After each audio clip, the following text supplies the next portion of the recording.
level webinar on digital forensics to organize a webinar. Feedback form will be issued at the end of the sessions. Now I call upon Janatul of BCA department for welcome speech.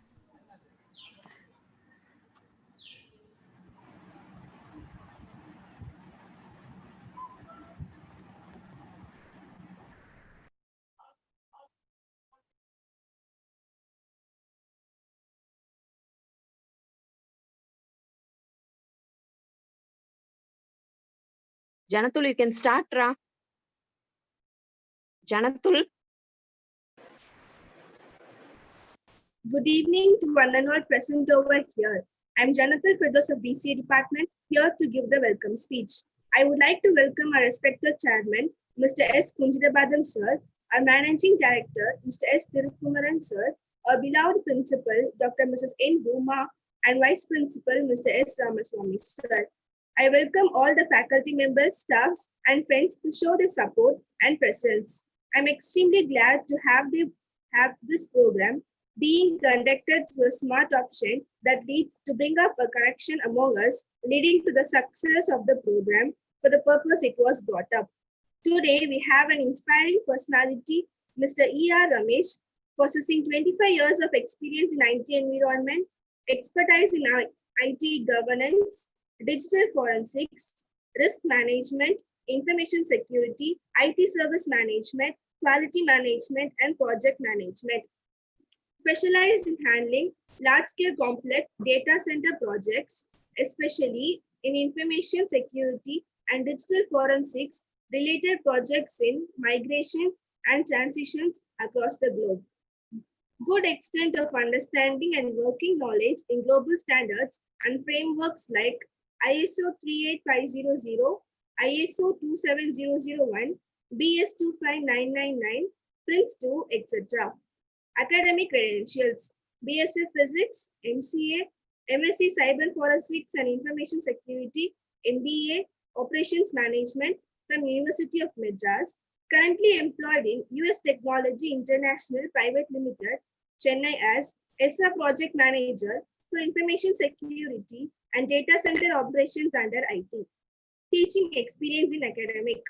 Handling classes for the past 12 years for undergraduate and postgraduate students for University of Madras, Bharatiyar University, Karunya University, and MGR University, Information Security, Digital Forensics, Cybercrime, etc.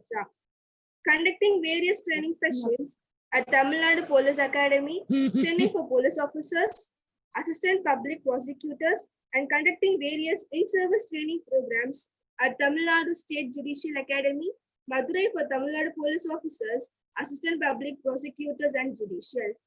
I would also like to welcome all the participants from various districts and states attending this session. Once again, I welcome you all.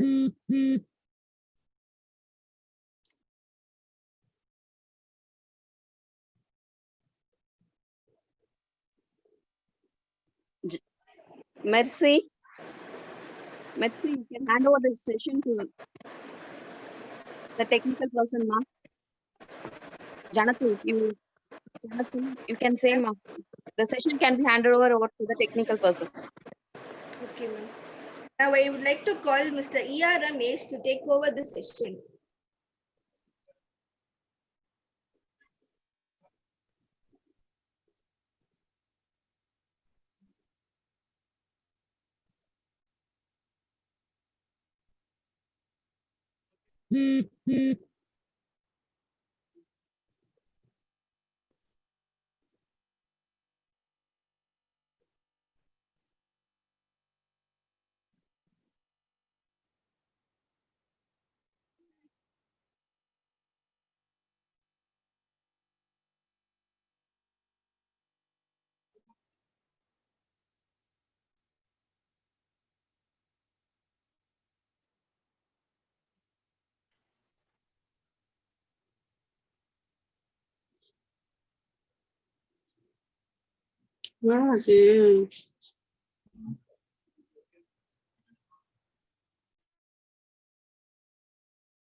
Guys, can you hear me now?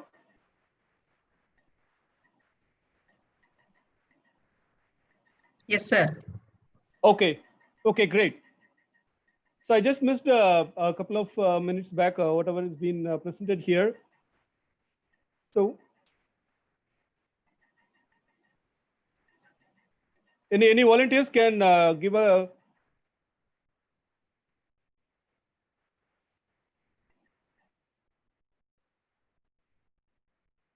So guys, can you hear me? I can hear your voice. Yes, sir. Yes, sir. Audible, sir. Okay. So can we go directly to the session, or do we have any formalities? No, sir. You can proceed. Okay. Thank you, sir.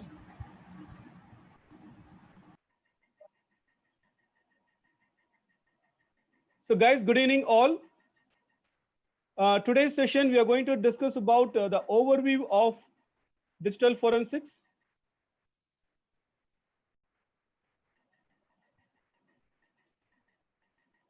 So kindly let me know once you can see the screen.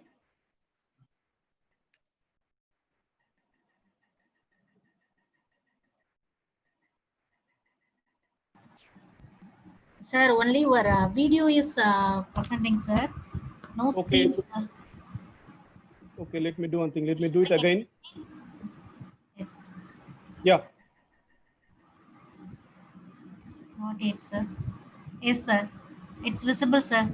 Okay. Yes, sir. Yes, sir.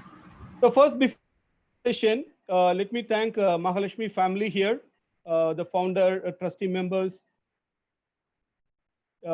managing director, principal, vice principal, and the staff of Mahalashmi family.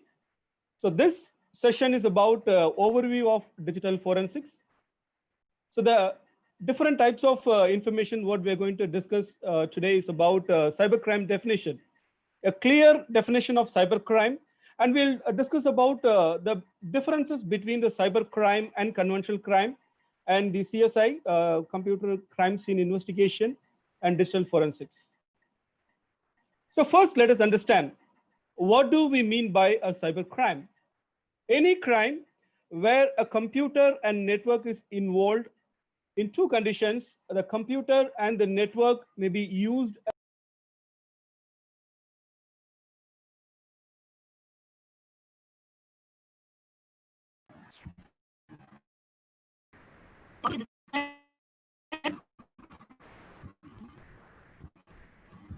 Sir.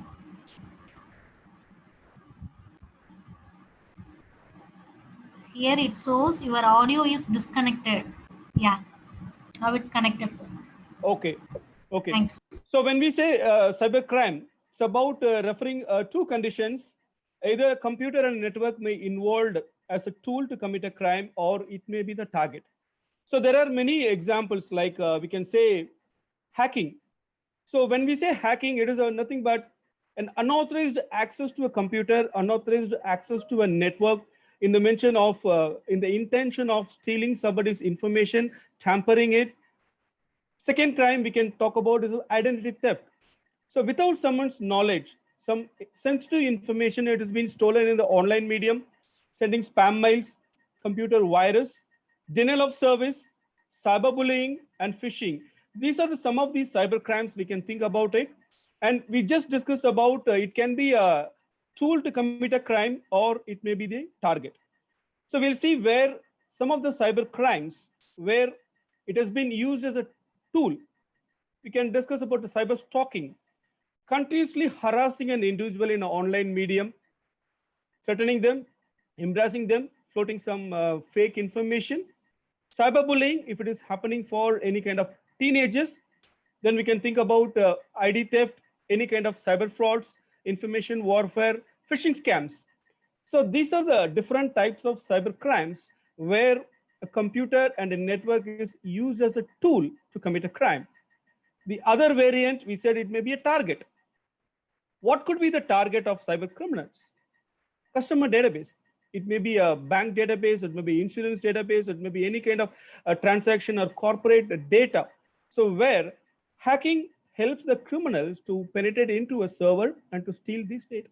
or spreading computer worms, trojans, or disrupting any ongoing services, degrading any running websites, any web servers. So we call that as a denial of service attacks, or simply implanting a spyware. What does a spyware do? It will be residing in the device, it will be monitoring the activities, and it will be sending any kind of information to the hackers without the knowledge of the victim. So these are some of the examples we can think about where it has been used as a target. So now we'll have a discussion about cyber security and digital forensics. What comes first?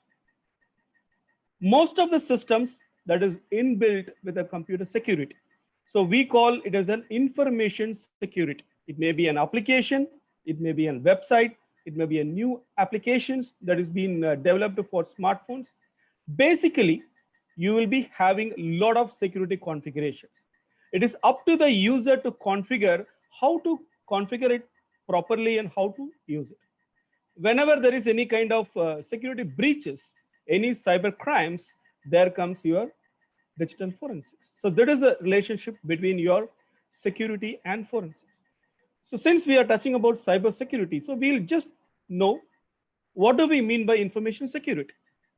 It has been protecting the information and information systems from unauthorized access, unauthorized use, unauthorized disclosure, unauthorized disruption, unauthorized modification, perusal, or any kind of unauthorized activities that is going to affect the data or the processed information.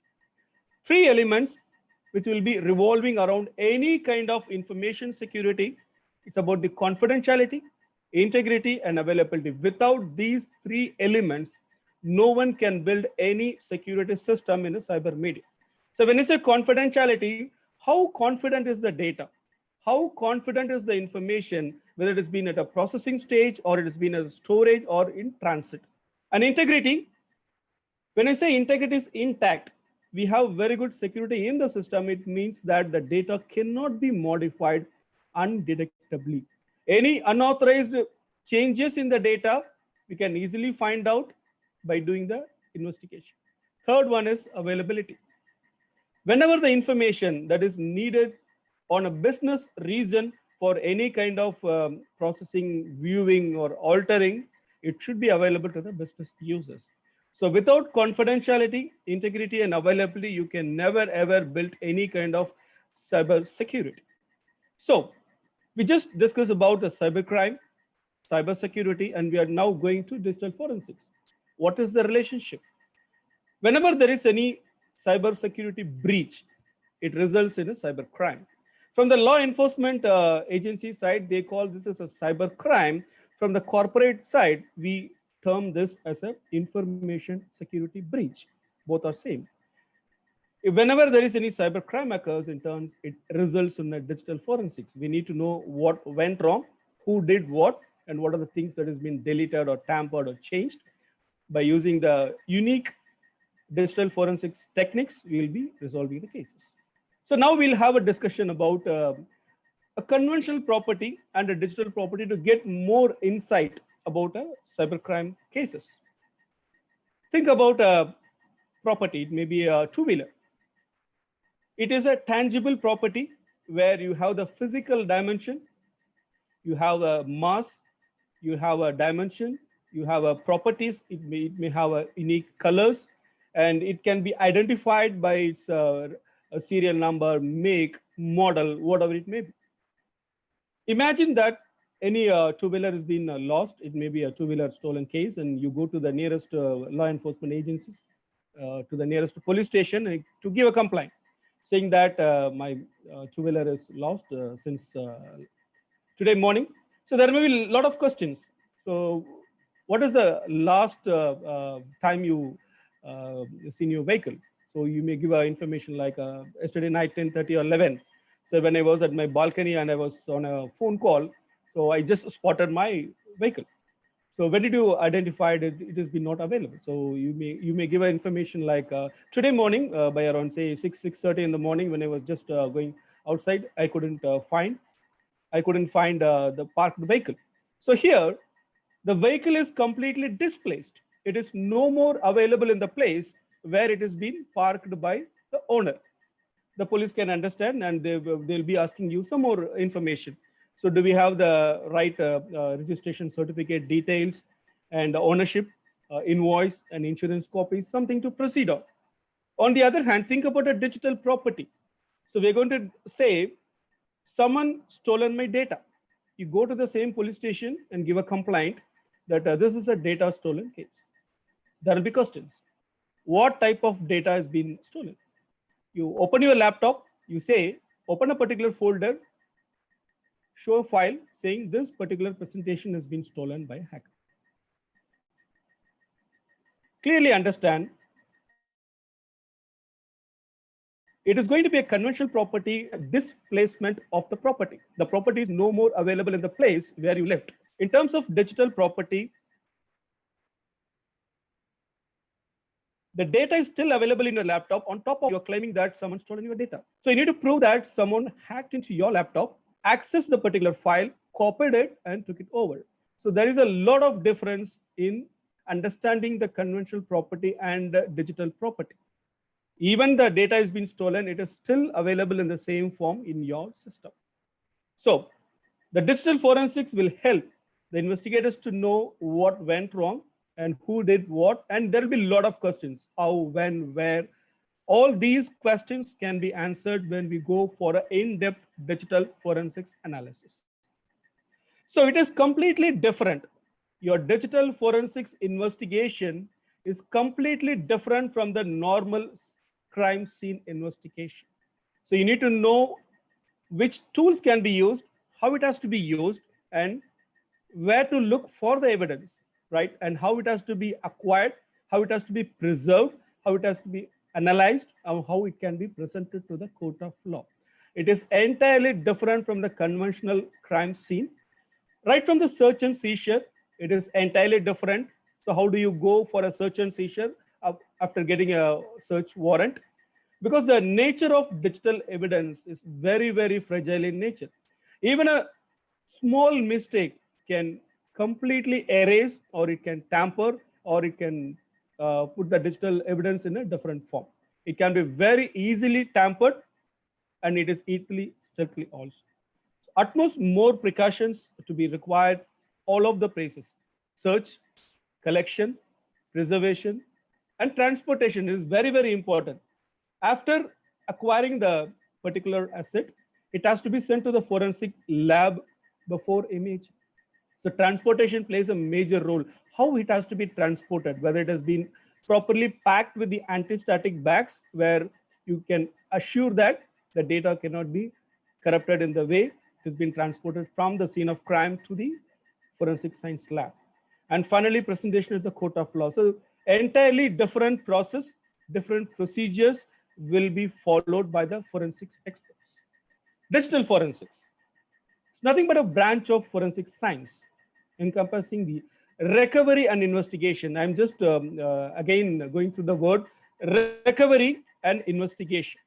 What has been recovered, only that information will be investigated.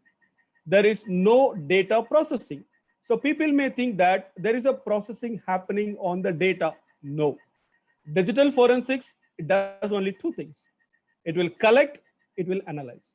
Whatever has been recovered, investigation will be done on that, and basis on that, the crime will be resolved. And originally, when I say originally it was 10 years, 15 years, or 20 years back, we do not find a word called digital forensics. At the time, it was called as computer forensics. At the time, we were using only the evidences from the hard disk and from the RAM and from other stored devices, maybe a floppy disk or maybe a CDs or DVDs. But now when you say digital forensics, it has been expanded to cover all the investigation across all the devices where it is capable of storing the digital data. And this is one of the oldest definition for computer forensics. It is like performing an autopsy on a victim.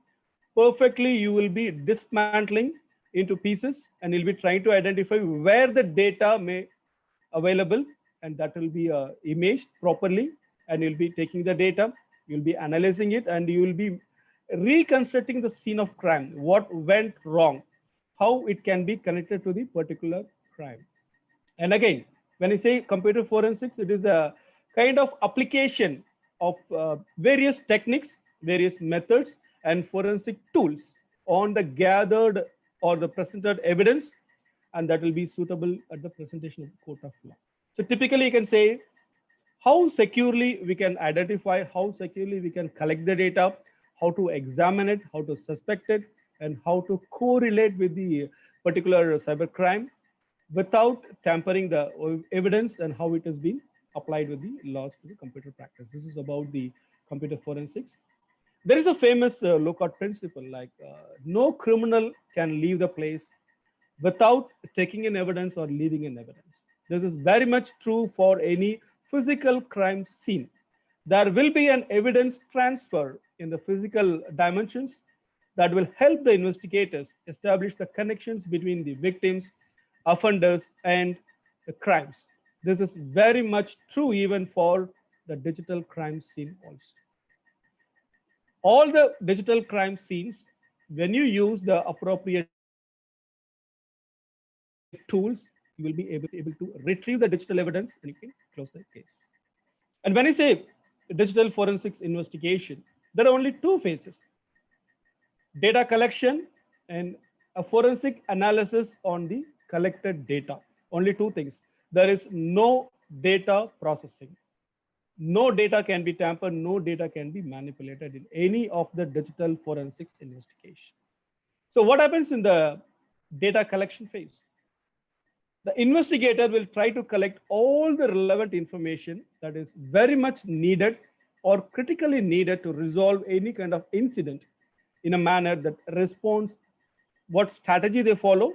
When I say response strategy, they can go for live forensics or dead forensics. So we'll come back to live forensics or dead forensics after a couple of slides. That is going to be the response strategy. And whatever the data that is being collected, that will be analyzed in the next phase. So only two phases in digital forensics investigation: data collection and data analysis. Again, on the analysis, you have a list of forensic tools, whichever is permitted by the law that is being in practice in that particular country, that will be used.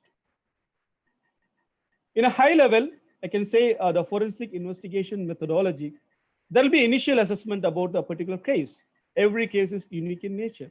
So you need to understand the various information before proceeding. You perform an initial assessment. You prepare a well-designed, well-detailed design.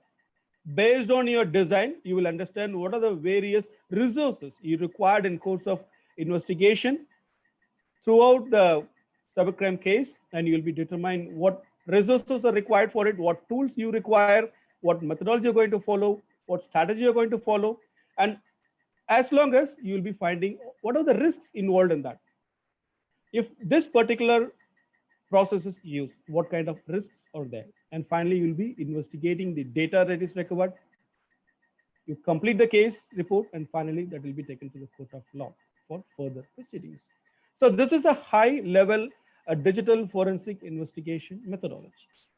So the case can be assessed in a manner like you'll be understanding what is the situation of the case, what is the nature, what type of digital evidence is relevant for this particular case, and also what type of evidence is that, what operating system that has been used by subset, because the operating system plays a major role.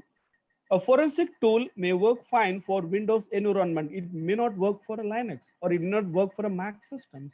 So you need to understand what operating system that is used by the suspect. You need to know what disk format it was, location of the evidence, where I can look for this particular digital evidence, and finally, what could be the motive of the suspect. This is the overall forensic investigation methodology. So let me spend some more time on this particular slide. It's about the data collection and analysis. What generally we do, there are two types of evidence. I can say network-based evidence, host-based evidence. When I say network-based evidence, these evidences will be available from the network devices. I can say IDS, intrusion detection system. Whenever any external hacker or a criminal is trying to penetrate your network, a particular alert will be generated by this intrusion detection system. And if you review those logs, you can understand from which system is trying to connect to your particular network or to your device. Router logs. Router plays a major role at the network layer. Relevant firewall logs. So whichever is relevant for that particular cybercrime case, so that will be used for an analysis. And you can get a remote log from centralized host. It may be a syslog service. And you can take even the information from the network monitoring backups, because most of the corporates, they used to have the practice of taking a backups of their network-based information, network-based traffic.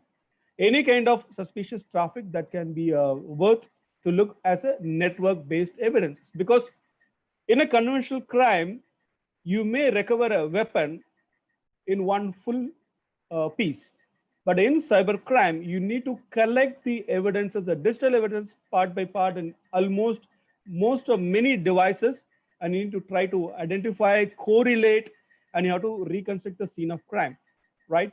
And the host-based evidence, like you'll be trying to obtain the volatile information when the system is still running. You can go for a live forensics.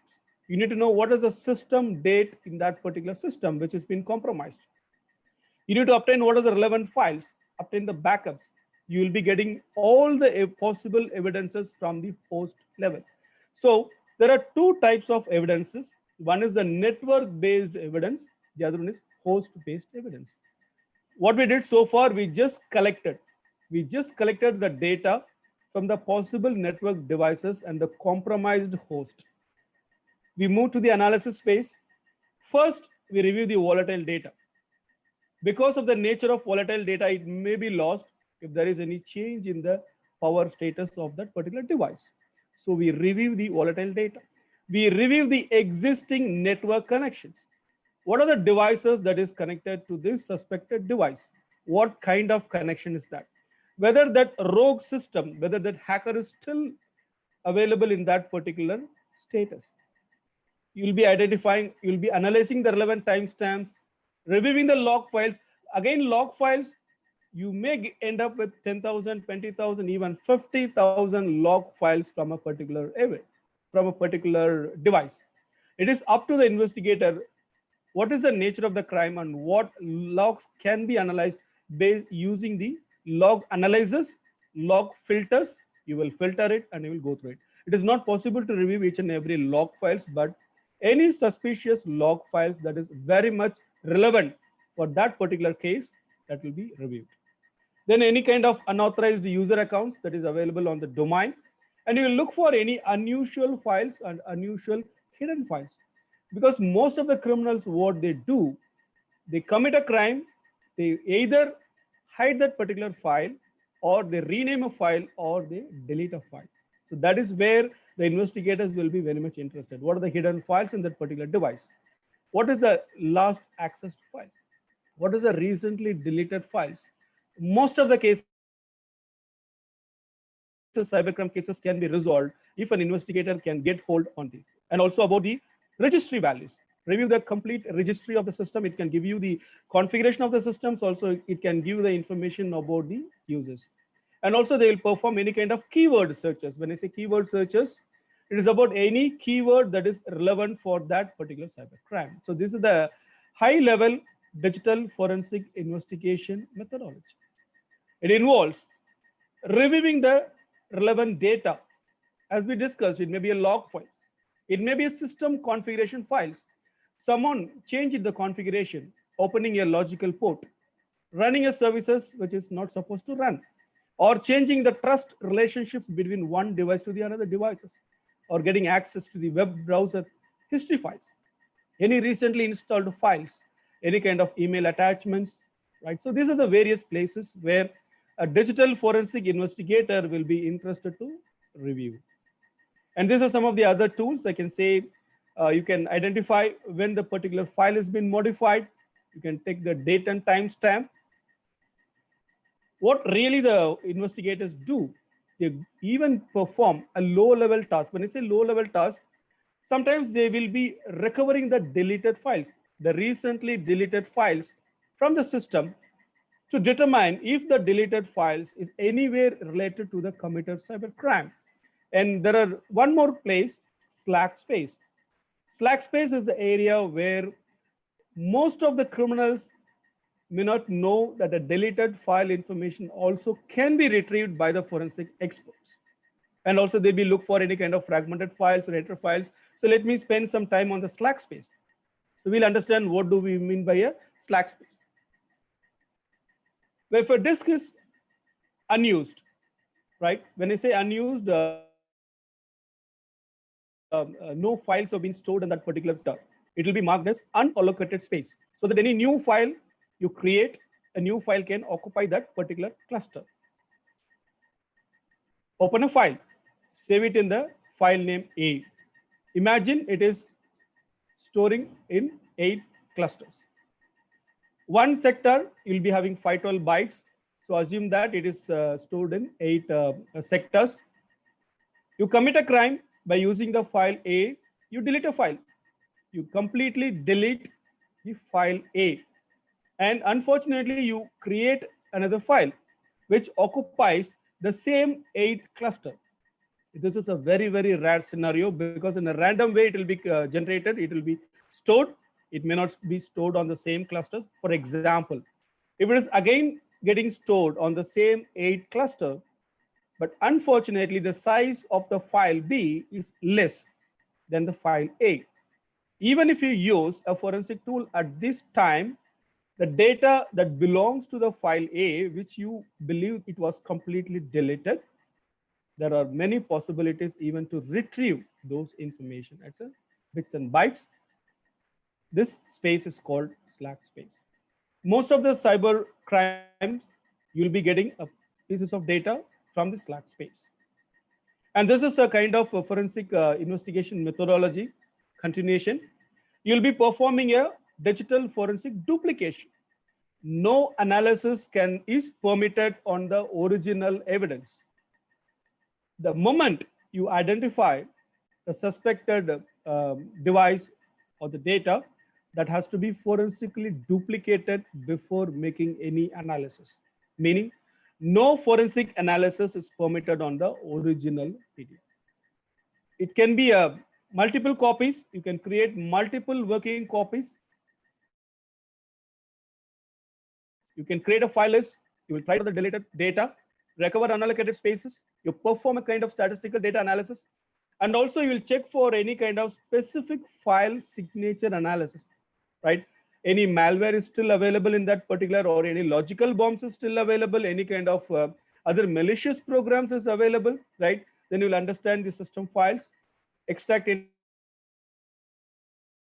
kind of email attachments, remove any kind of installed applications, search for any relevant text strings. That is very much useful for that particular cyber crime. You perform a software analysis. This is a kind of analysis they perform on the data. Review the browser history files. Review the data that is collected during the live forensics, live response, and you review the network host-based evidences, right? And you perform any kind of specialized analysis. On the high level, I'm just scratching the surface. I'm not going end up into the analysis. I'm just touching only the terminologies here. It's about how do we prepare the data before analysis and what we do in terms of analysis of the data. So far, we discussed about the digital forensics or computer forensics. What they generally do, they will look for the deleted data. Sometimes imagine your hard disk has been corrupted because of any kind of power surge, or it may be any other hardware failure. You go to a data recovery shop and you give a complaint, or you give a case saying that the data is corrupted and you can recover the data. In forensics also, what we try to do, we recover the data. So are they same? Data recovery, you recover the data. Computer forensics, digital forensics, you recover the data. Are they same?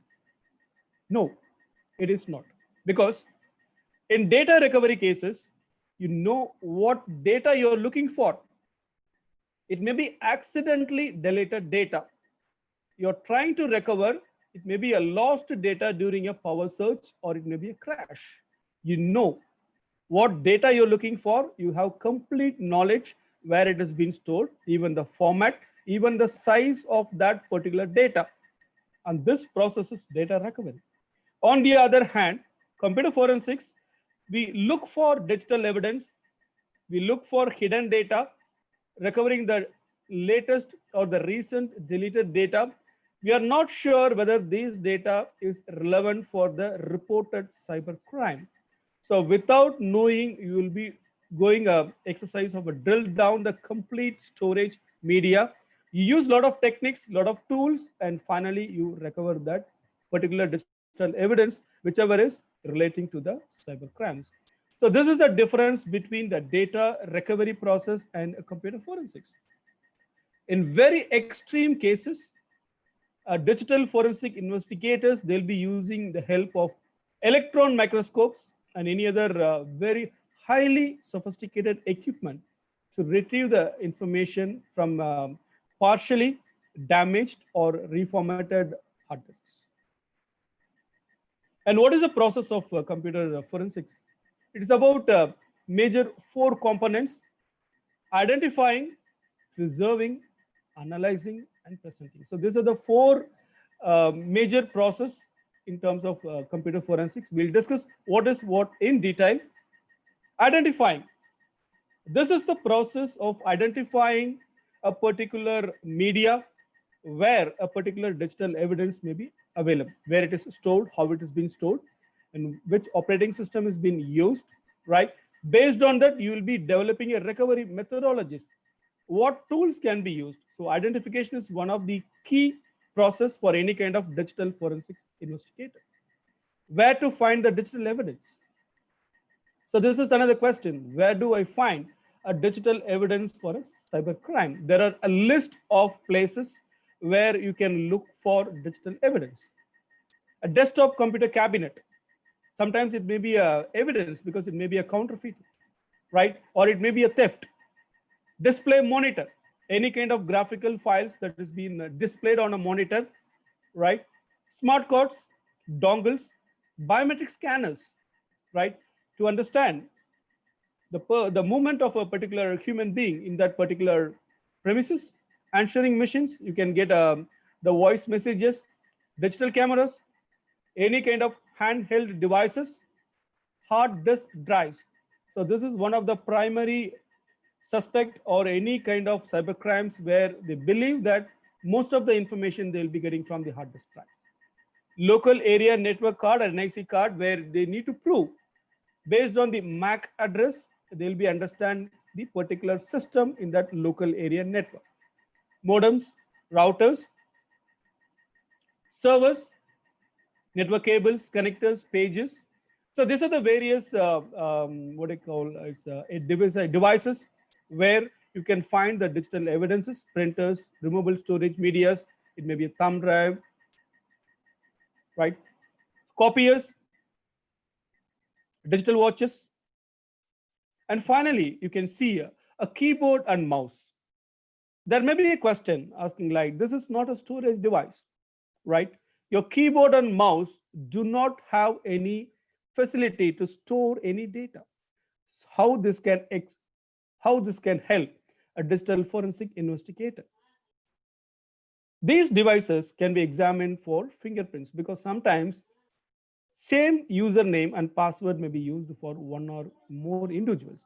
It may be 5 or 10 in a group, may be using a group account. In that time, the fingerprint on the particular keyboard or a mouse can help you to understand which person was accessing the system the latest.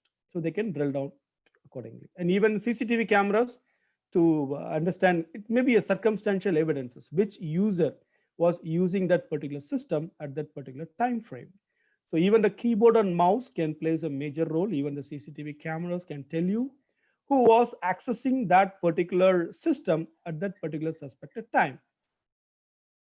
When we drill down into the digital evidences, the interesting part here is like it is split into volatile evidence and non-volatile evidence. They look for registers and cache, routing tables, address resolution protocol cache, process tables, kernel statistics, main memory, temporary file systems, secondary memory, router configuration, and network. These are the given in order of volatility where you can find the digital evidence for any cyber crimes.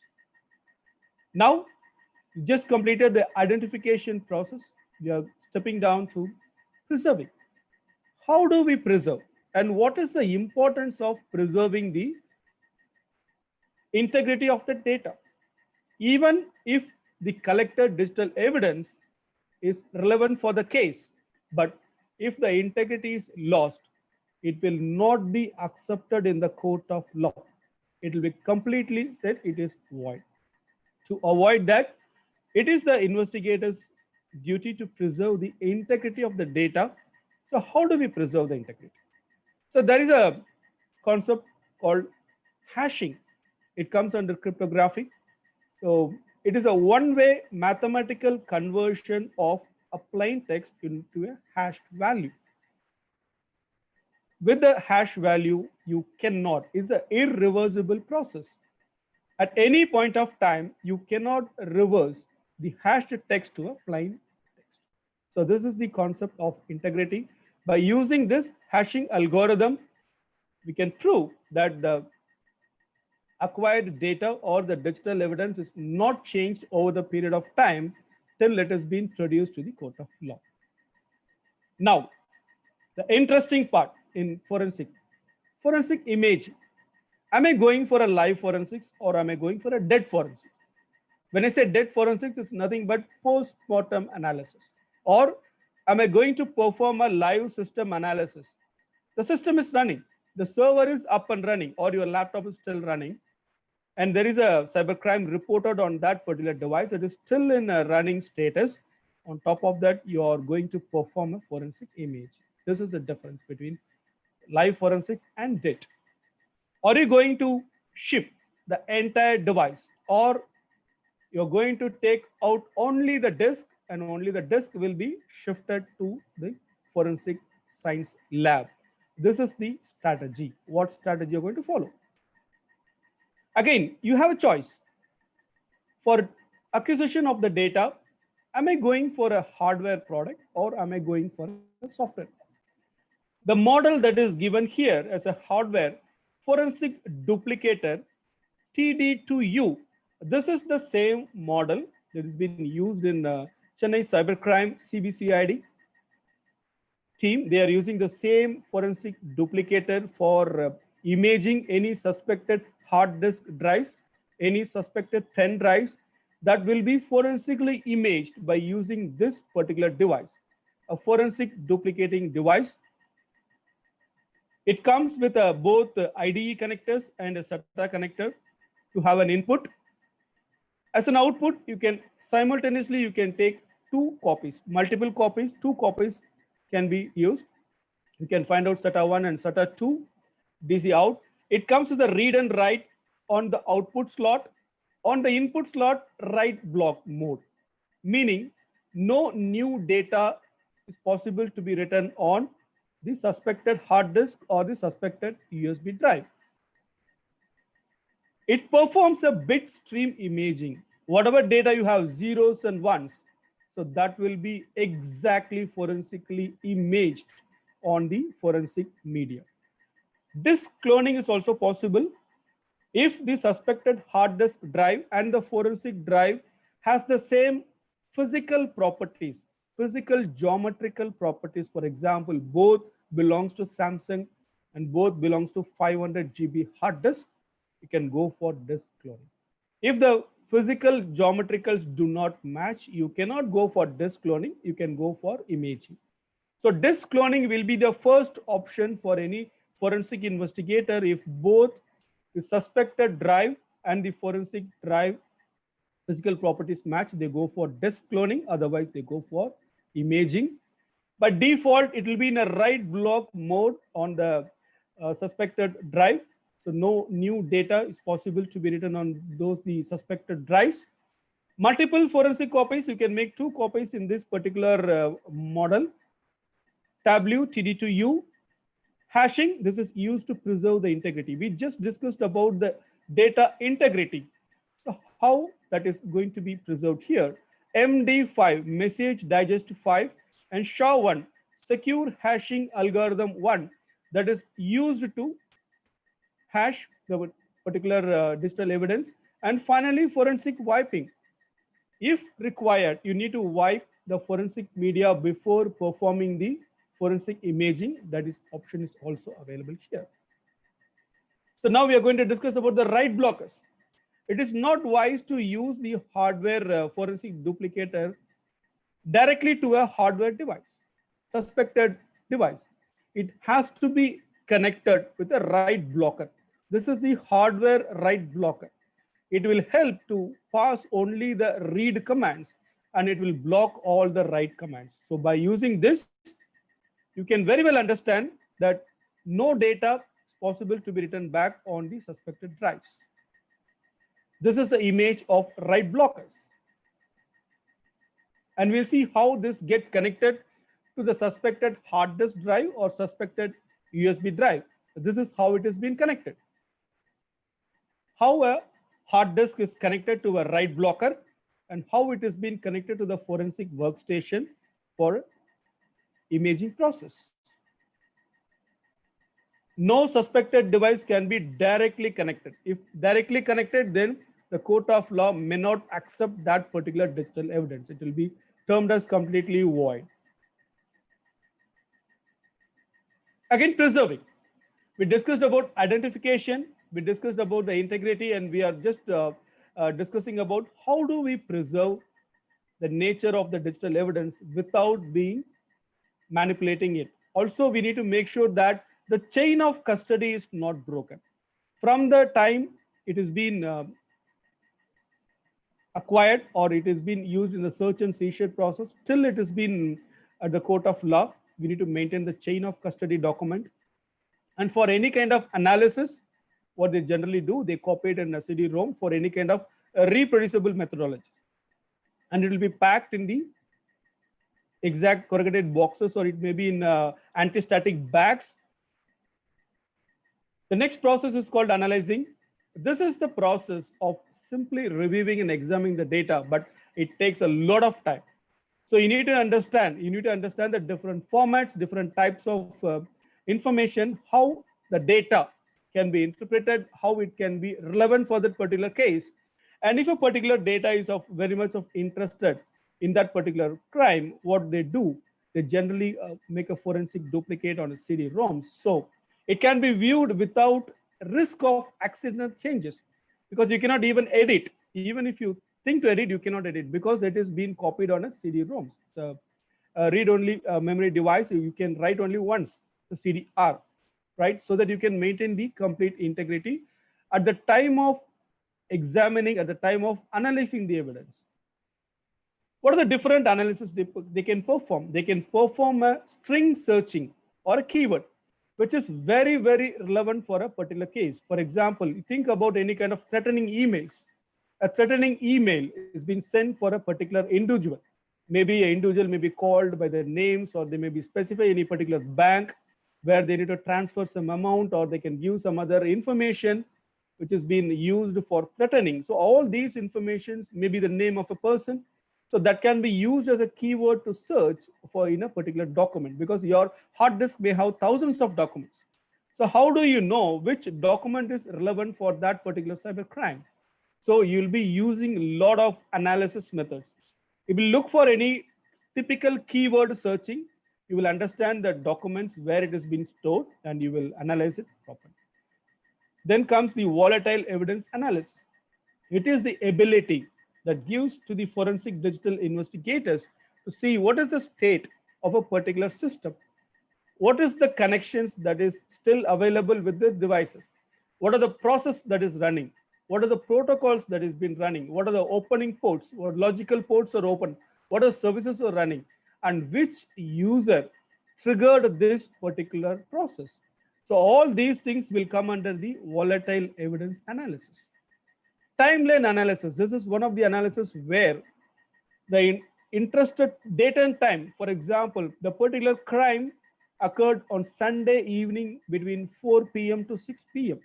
So within that exact time frame, what are the activities, what are the events that is happened in that particular system, what are the files that has been accessed, created, or modified within this particular timeline, what are the different devices that get connected in this particular timeline. Every analysis will be purely made on that particular timeline. Or what are the system changes that is happened in this particular timeline. And finally, the system file analysis.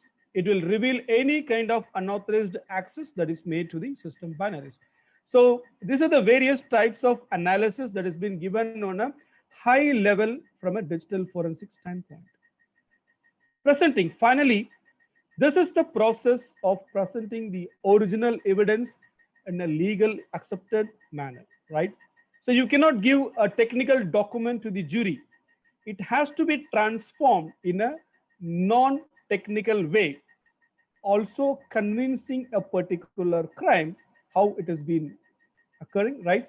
So sometimes the jury may have little or no computer experience, but it is up to the digital investigator to know how this can be interpreted, how this can be presented. So presenting is one of the major challenge for any kind of investigators. What are the different types of forensic capabilities? You can recover the deleted files. You can find out what external devices that has been attached, and also you can understand which user is accessing those devices. You can determine what programs have been running and who ran those programs. It may be a Trojan, it may be a malware that has been implanted by a user. You can even drill down to a particular program, to a particular user. You can recover any web pages, you can recover emails, chats, you can recover, determine any which file server has been used for downloading a particular file or application, right? You can discover any kind of document history. You can recover the SMS messages, phone records, any kind of malwares, and also what type of data that has been collected by that malware, right? Who uses this digital forensics? First, law enforcement agencies, government forensics department, private computer forensic organizations, military organizations, defense, and finally the computer security and IT professionals. They all use digital forensics in one way or other to know what is the reason for a particular information security breach or any kind of cyber crimes. Now we'll understand what is the importance of digital evidence. Because this digital evidence is something that tends to establish a fact or to disprove a fact. From the digital evidence, you can clear cut, you can give an information. This particular USB drive was used in this particular laptop in this particular time by a particular user and copied this data, which is sent maliciously to send a threatening email to another user. So you can clearly establish a fact or you can clearly disprove a fact. And we can say this digital evidence is one form of real evidence, something you could carry to the court of law and then you can show to the jury. So it is very, very critical, very important in terms of digital evidence. And also this will help you to reconstruct the scene of crime, complete event reconstruction. It is possible if you retrieve all the digital evidence for a particular cybercrime case. So now we'll discuss about what are the different nature. It is not that easy. It is not that easy because by its nature, the digital evidence is disorganized, or I can say disordered. So what do I mean by a disordered? You may not find a suspected file in the first sector, or you cannot predict it is available in the 50th sector, 100th sector, 20th sector. No, only a small portion of an amalgam. I can say it may be a 2 terabyte hard disk. Your digital evidence may be of 120 kilobytes. You need to know which digital evidence you need to retrieve and how to view it and how that is relevant for the particular case. So it is disorganized, it is disordered. You need to extract, you need to collect it, right? You need to filter it properly. You need to know what is the format of it, how to view it, and how to make sense, because you cannot expect to get one form. In a conventional crime, it is very much possible to retrieve a weapon in one part. It may be a firearm, it may be used a gun, right? But it is not so in a cybercrime. It may be a single logon to a system. It doesn't mean that user committed the hacking attempt, right? It may be some other user. So you need to understand this is a part of an information where it is proving that a particular user was logged into that PC. On top of that, you need to understand which user triggered that application, which user used a particular device, maybe a pen drive, or which user launched a particular establishing a connection to an external server, and what are the process and how. All these information will be available in a small portions in different places. It may be in a network-based evidences, or it may be in a host-based evidences. So it is the duty of the digital investigators to collect all these multiple digital evidences from multiple places to understand the complete crime. Second nature, you can get only the partial view. When a hacker sends an email, the particular log will say that only the particular email was sent. You need to prove the attachment of the email, which is not available in that particular drive. It may be directly sent from the USB drive. You need to seize that USB drive, or you need to prove that some other attachments. You need to look for some other evidence, right? In this way, whatever digital evidences you have collected, it may be a partial view. You need to collect even the server logs. You need to collect the host logs. You need to collect the IDS logs, firewall logs, right? So all types of evidences can give only the partial view of the entire cybercrime. So you need to identify, you need to correlate to the other information and the data which is available. Third, nature, mostly circumstantial in nature.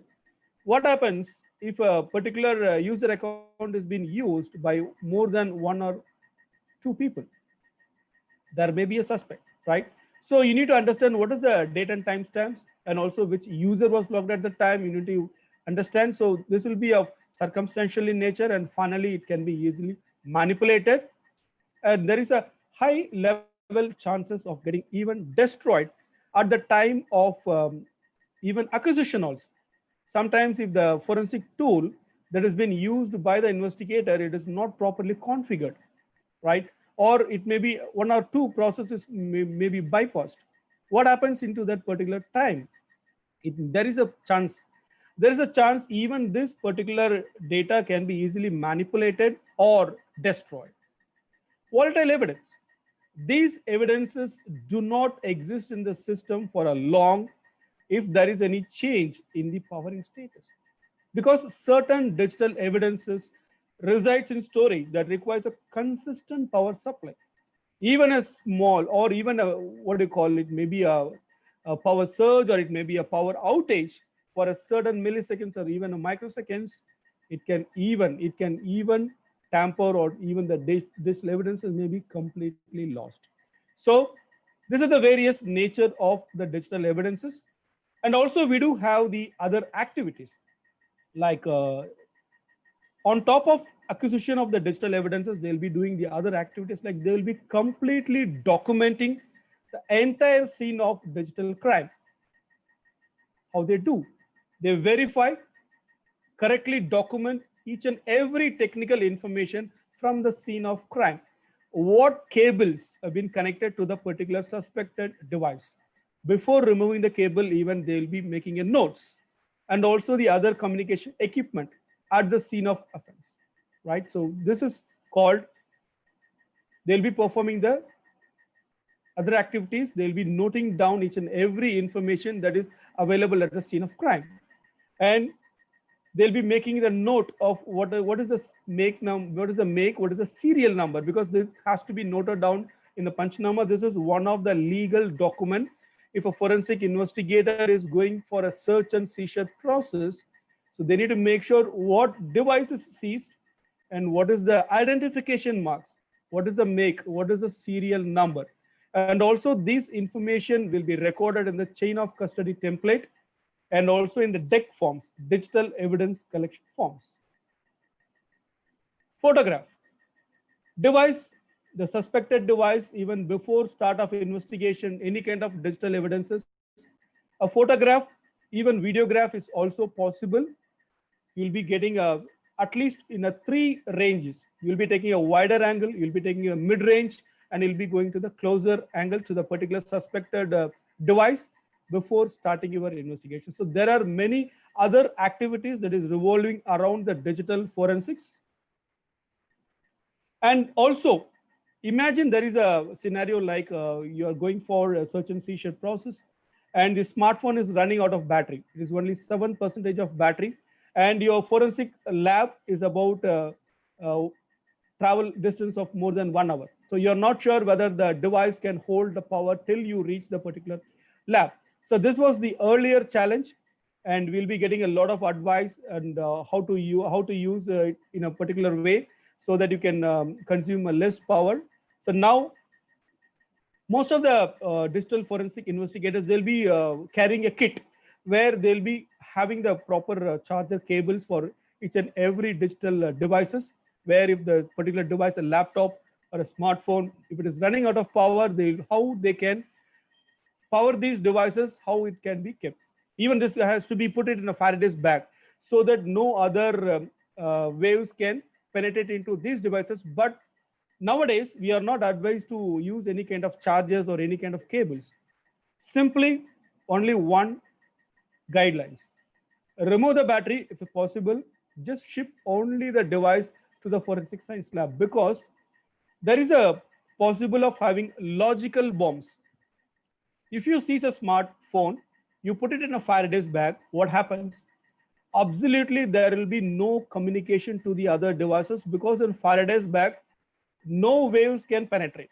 So there will be no communication to the device, which makes the logical bomb to trigger. For example, a hacker may program, if there is no communication happening, for example, there are no calls, there are no messages for about 30 minutes, there is a suspicious activity for that particular mobile. And the hacker would try to connect the particular device. Since it is put it in a Faraday's bag, it cannot be accessed. At that time, the logical bomb can trigger and it can delete all the data, I can say forensically wipe. There are 2 types of erasing the data. One is just deleting the data or formatting the data, formatting the device. Otherwise, forensically wiping. When I say forensically wiping, it is very much possible to convert the ones into zeros. We all know that the data will be stored in either 0 or 1. Many forensic tools are available which will help the hackers to forensic data before it reaches the forensic lab. So when the smartphone reaches the forensic lab, it will be completely, there will be no data in that. So to avoid that, nowadays we are getting a strict guidelines. Remove the battery of any smartphones, no need to charge it, and just ship it to the forensic science lab where they'll be getting the other digital evidences. So with that, we come to this particular conclusion. So I'm just leaving the bridge for any question and answer session. The floor is open for any questions.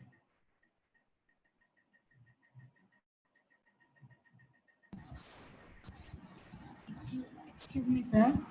Yep. Sir, one participant asked, could you tell me the difference between network security and information security? Sure. Sure. One of the very good question here. First, I would like to applaud the person who raised this particular query here.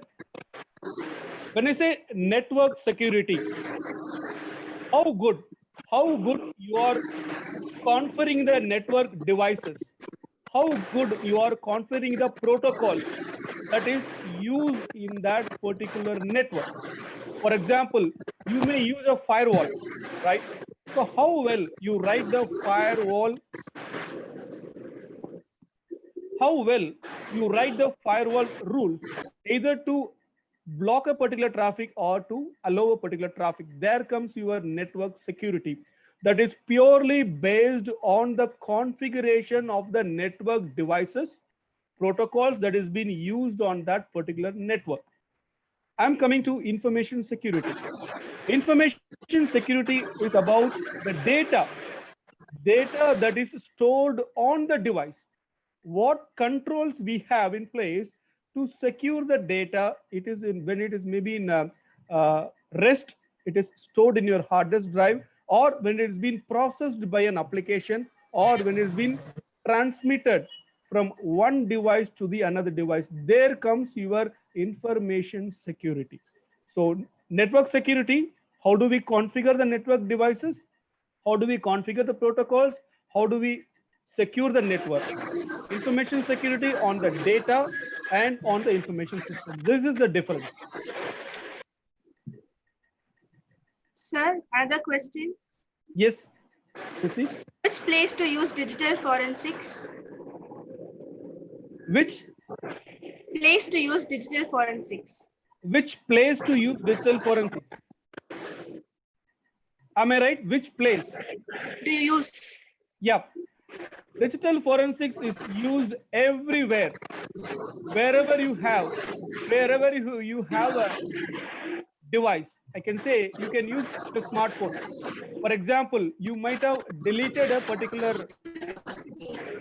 image. It may be a picture, it may be a document. You can use a forensic tool to recover that particular document or an image.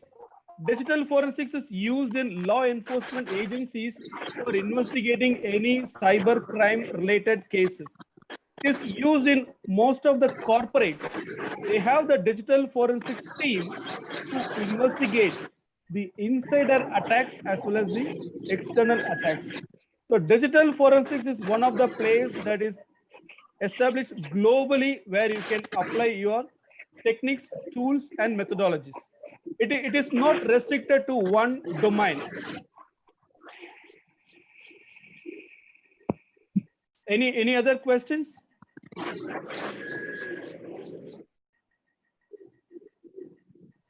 So do we have any other queries? Yes, sir. Question. What are all the precautions to be followed to avoid cybercrime? Yeah, another very good question here. As we discussed in the early part of the session, most of the cyber security devices, applications, it may be a websites, web servers, or it may be any user related applications. It comes with the default security parameters. It is up to the individual how well you configure it properly, how well you use it genuinely. If you do not trust any application, just uninstall it. Do not install multiple applications on your device if you are not sure about the vendor of the particular application or a particular program. So it is up to the user to know how to have their passwords. They need to have very, very complex passwords. You should not have any dictionary words as your passwords. Some people will have system at the rate of 123, admin at the rate of 123. They think that it is one of the complex password. It cannot be broken. So you need to have a very good complex credentials to safeguard your accounts. And also you need to know the basic security settings for any applications or any kind of websites or any kind of servers where you can secure your device. And you also you have to change your passwords at regular intervals, and you should not use any insecure protocols. You need to use encryption, right? There are many other technologies which can help you to secure your device and secure your data.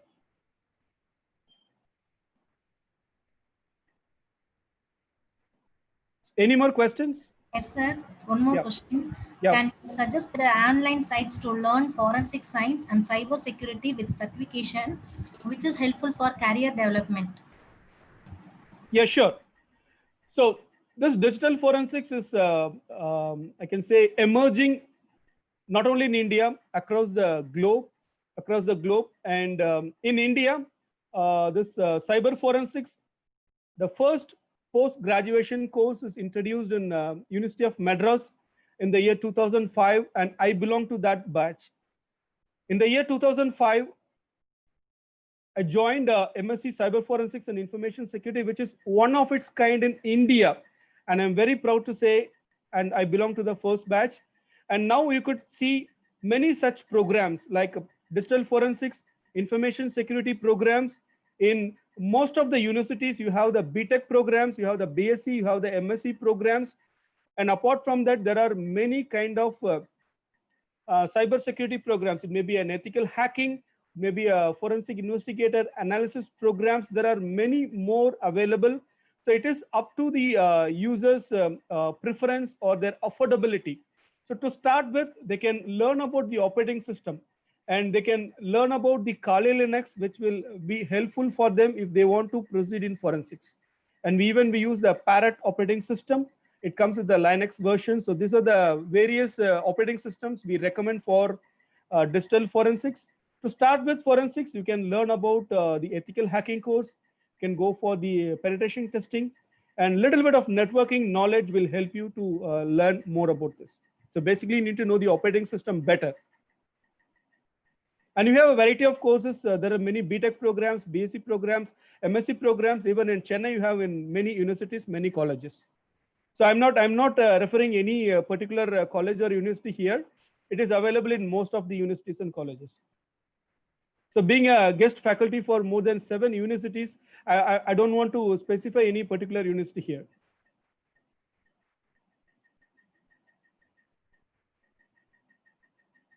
So any more questions, any more queries?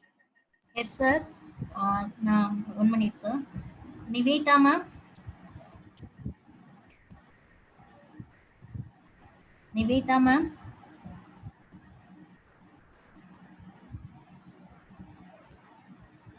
Niveta, ma'am, are you there?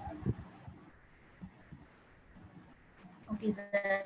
Another one, which equipments are used to recover cache memory? Yep. When you want to say cache memory, we are using the forensic tool called volatility. So volatility is the forensic tool that can use to retrieve the cache memory.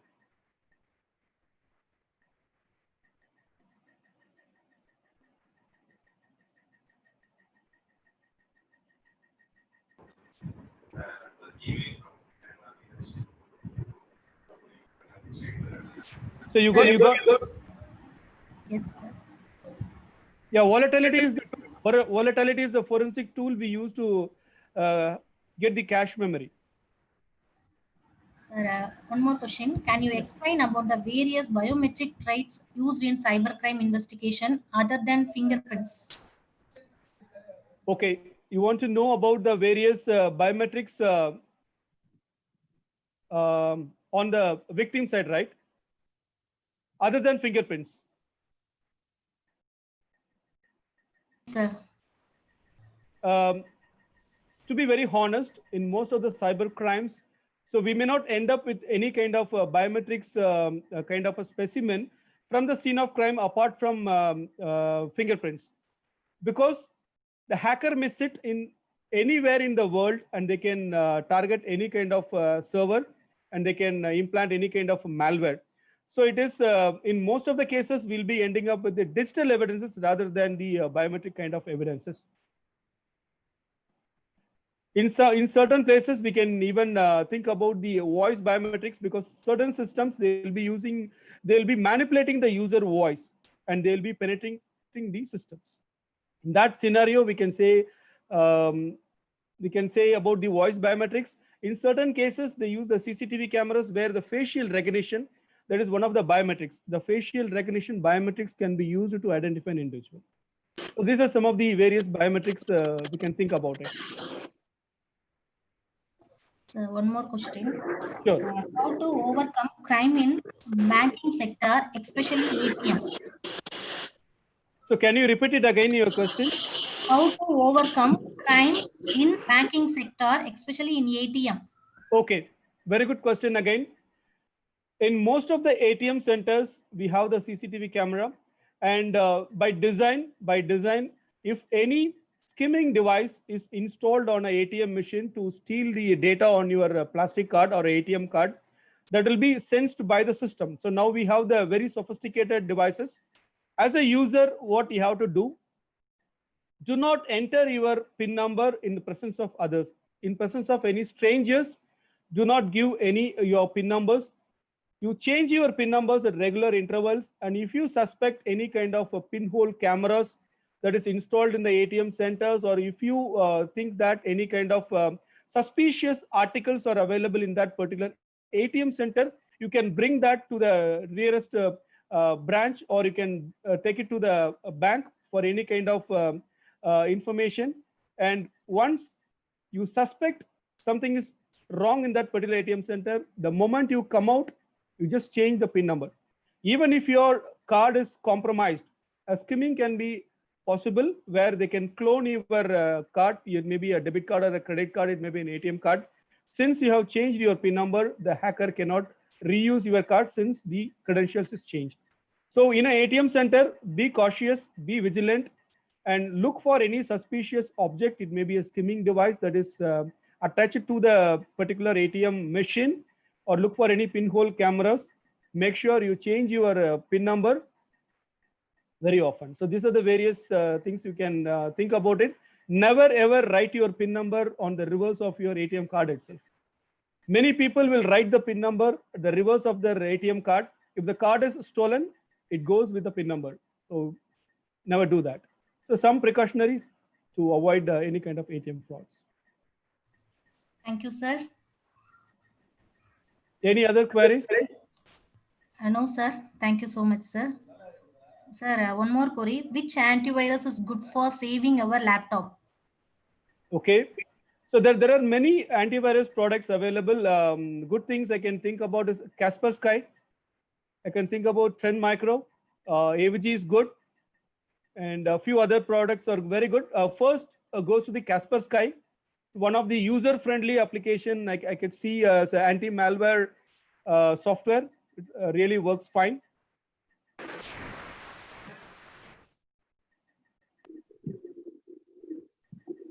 So any other related queries on digital forensics? And you just, yeah, go ahead. One more thing, sir. Explain in short concept of postmortem or live system analysis. Okay, I can give you an example like, yeah, the difference between live forensic analysis and postmortem analysis, right? So when I say live forensics, the server is still running and there is a hacking attempt made on that particular server, or some of the data has been already stolen by a hacker, but the system is still running. You cannot shut down the system because it is still providing service to the users. In that scenario, you cannot remove the server from the network. You need to perform a forensic imaging when the server is still on. This is called live forensics. You image the hard disk of the particular server, it has been still running. Live forensics. On the other hand, the system is completely shut down. You go for search and seizure, the system is completely in a shutdown position, and what do? You just take out the hard disk, you send it to the forensic science lab where the imaging is happening at the forensic science lab. So this is called dead forensics or post-mortem analysis. All the volatile evidences may not be available on a post-mortem analysis. Only the data which is a volatile, non-volatile data that is stored on the hard disk or on the any kind of secondary devices that is used. This is post-mortem analysis or a dead forensics analysis. Right? So when the system is in a cold status, only option we have is the post-mortem analysis. Any other queries? Yes, sir. That's all, sir. Thank you so much, sir. And Janatul, you can proceed now. Okay, ma'am. Now I request Mrs. M. to give a presentation address.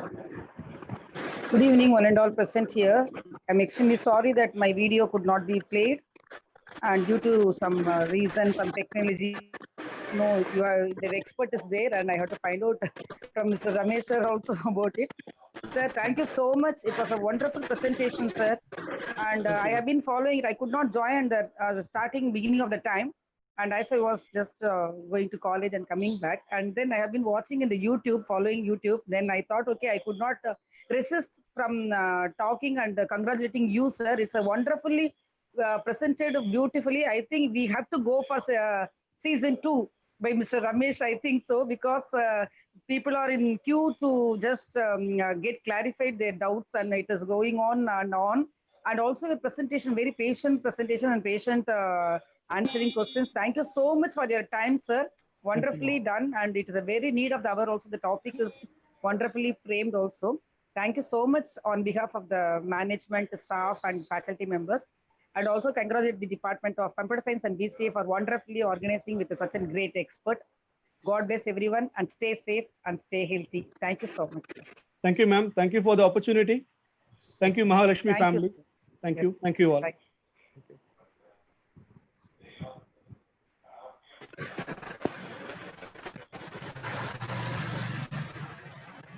Now I call upon Mercy of CS Department to propose a vote of thanks. Good evening, everyone. I'm honored and lucky to have the opportunity to present our thanks on the webcast Mr.E.R.Ramesh, Senior Project Manager, US Technical. In spite of his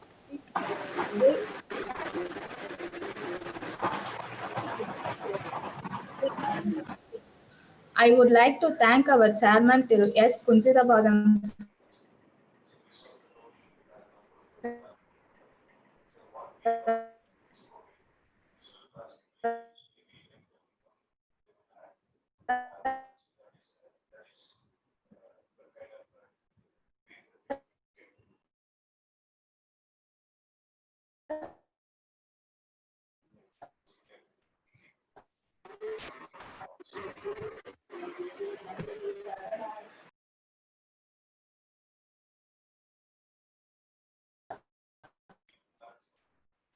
Sir, good evening, sir. I think they are having some problem in the computer or any, they could not present the vote of thanks properly.